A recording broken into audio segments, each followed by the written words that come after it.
Hi, this is Eric. I am the Giant Triker.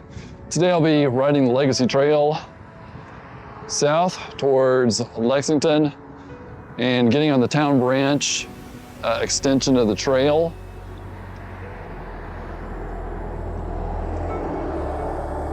Which takes us, actually there's a lot of new shops down there.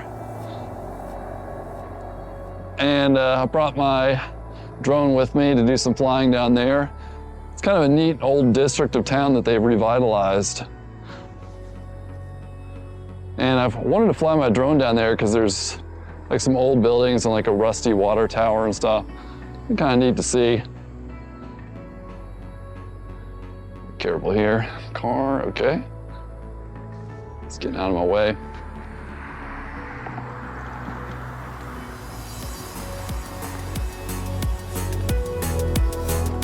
Okay. That's the topic of my video today too, is drones. Somebody asked how you might pick a good drone to use to bring along on your trike rides. So I'm gonna go over a little bit first on my drone purchasing history, and then a little bit about what brands are available now and what I would pick if I was gonna buy one today. Hi there. Rolling?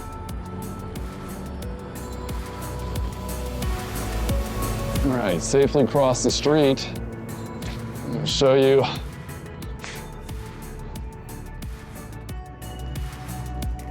this little scar here on the pavement. That's totally my fault. I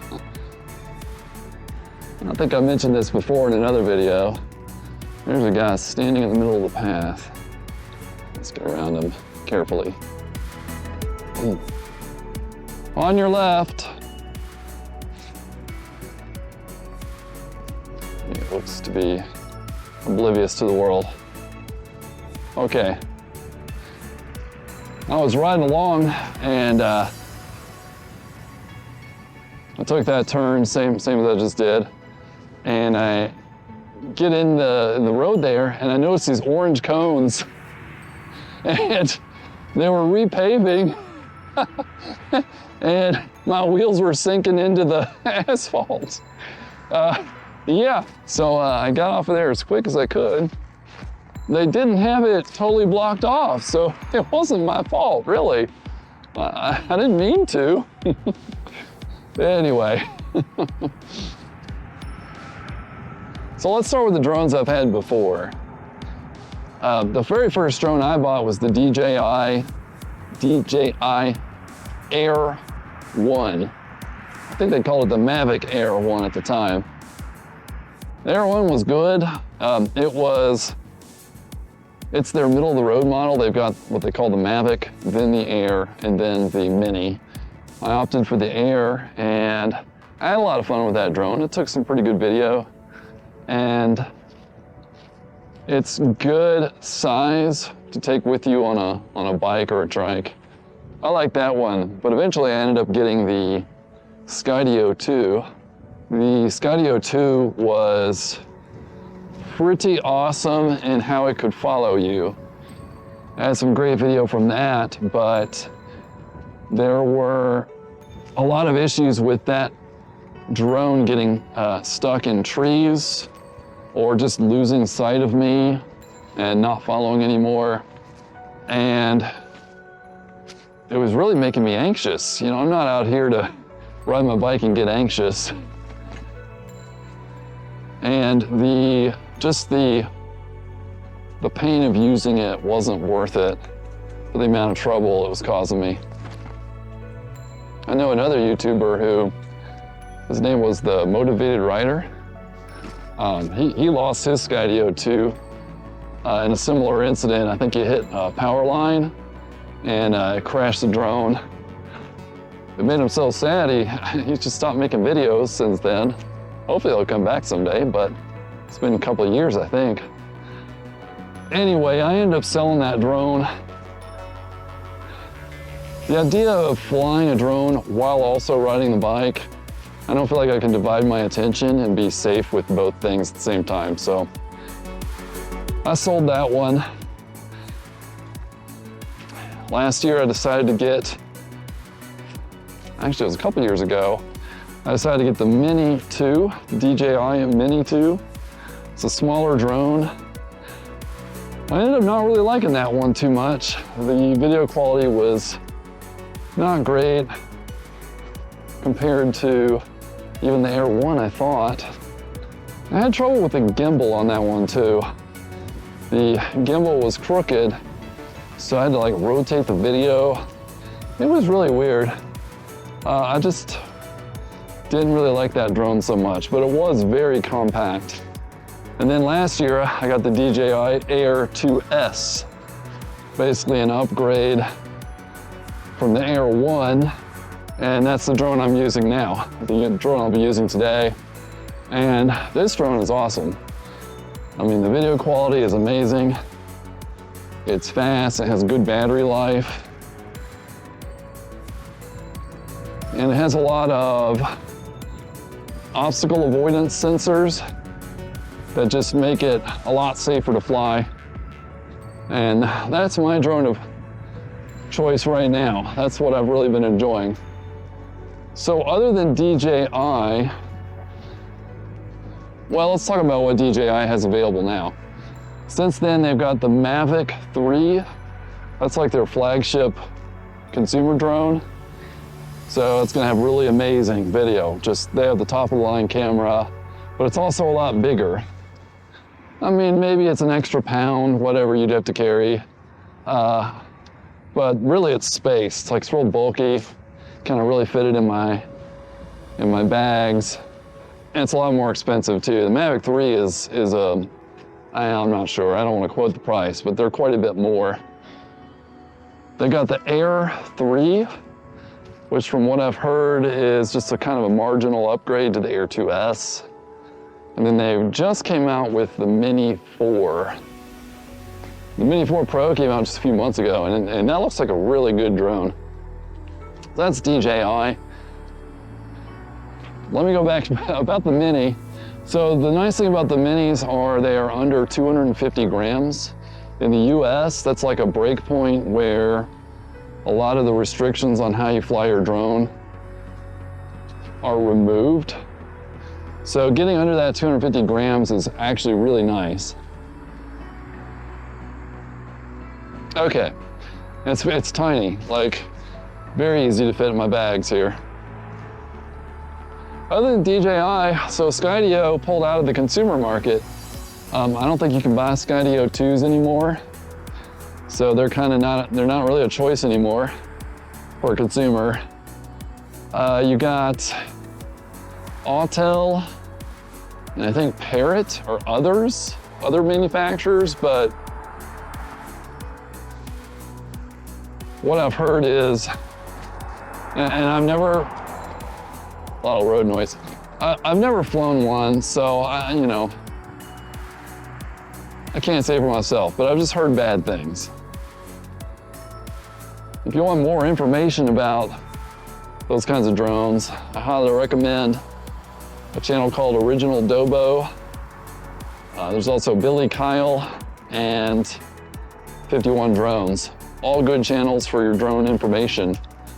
But specifically, I think if I was gonna buy a drone today, just for cycling, bring it with me on the trike, I would go for the DJI Mini 4. No motor vehicles.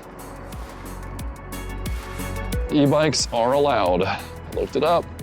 I looked at the specs. The Mini 4 Pro has a better camera than my Air 2S. Better battery life. I think it may be a little slower, but that really doesn't make much of a difference. If it's like 10% less velocity, that's fine. It's tempting to buy one. So, that was a lot of babbling, but maybe that'll help you decide what drone you might get. Definitely check out those other channels though, for a lot more information. So, hope you enjoy the footage going through Lexington here. You can see the skyline, the huge skyline on my right, and down at the Distillery district, I will launch the drone.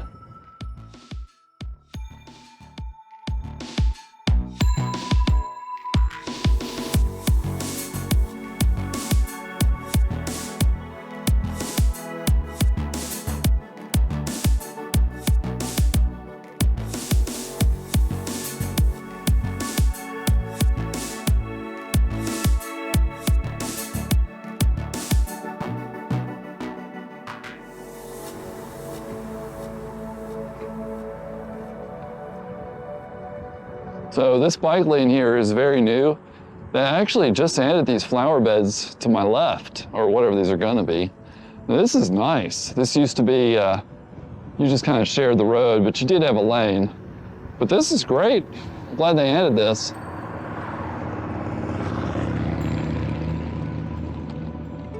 So this is the town branch part of the trail.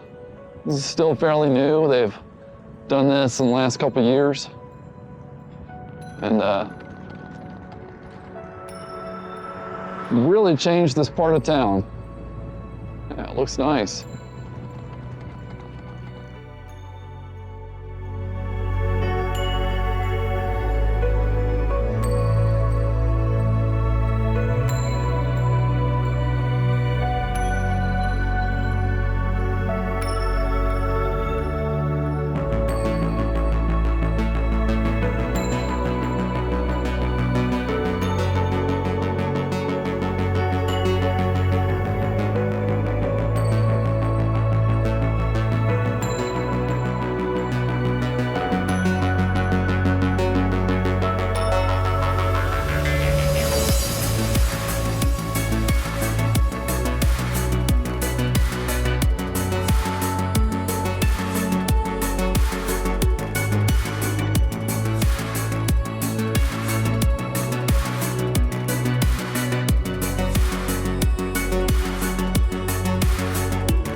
So I just landed my drone and a couple snags. When I got here, it's always a good idea to check the air map and see what the max altitude is. I'm only about 3 miles from the airport.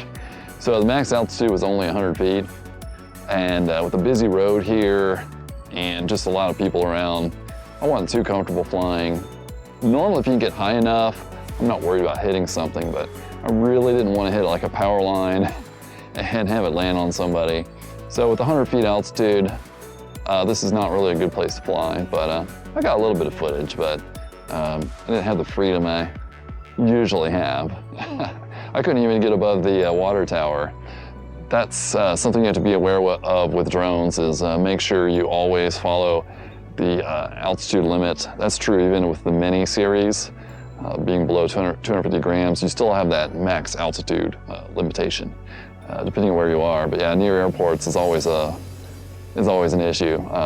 But luckily with what's called LANCE authorization, you can take off, you can request authorization to fly near the airport, and it's an automatic process. So that's kind of cool. But it also notifies you like, hey, you can only fly 100 feet off the ground, so keep that in mind. All right, well, that's about gonna do it for this video. Hope you enjoyed, and see you next time. Bye.